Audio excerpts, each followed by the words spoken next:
شیخ یہ بتائیے کہ رمضان الکریم کے کچھ فوائد بھی ہیں، فائدے بھی ہیں؟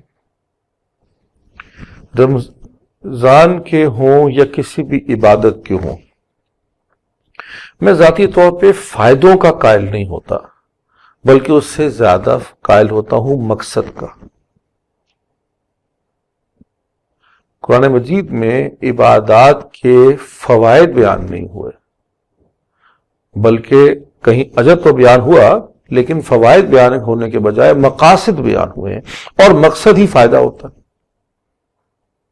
رمضان کے بارے میں فرمایا کہ روزہ کس لیے ہے؟ لعلکم تتقون، کیا کہ تم متقی بن جاؤ، تم تقوی اختیار کرو، تم نیکوکار ہو جاؤ۔ تو فائدہ ہی ہے لیکن مقصد کے تحت بیان ہوا، کیونکہ جو بھی شریعت حکم دے گی اس میں فائدہ تو ہوئے گا انسان کا۔ تو رمضان کا کیا مقصد ہے جو فائدہ بن جاتا ہے؟ تقوی اختیار کرنا۔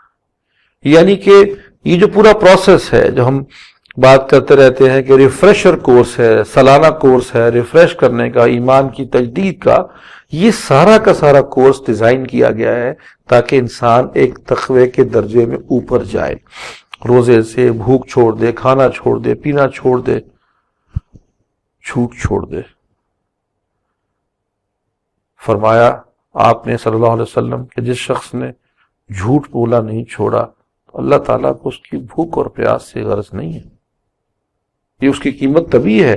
تو معلوم ہوتا ہے کہ بھوک اور پیاس تو بڑا سیکنڈری چیز ہے، پرائمری چیز تو جھوٹ کو چھوڑنا ہے، اور اس سارے پروسیس میں جھوٹ کو چھوڑنے کی کوشش کریں۔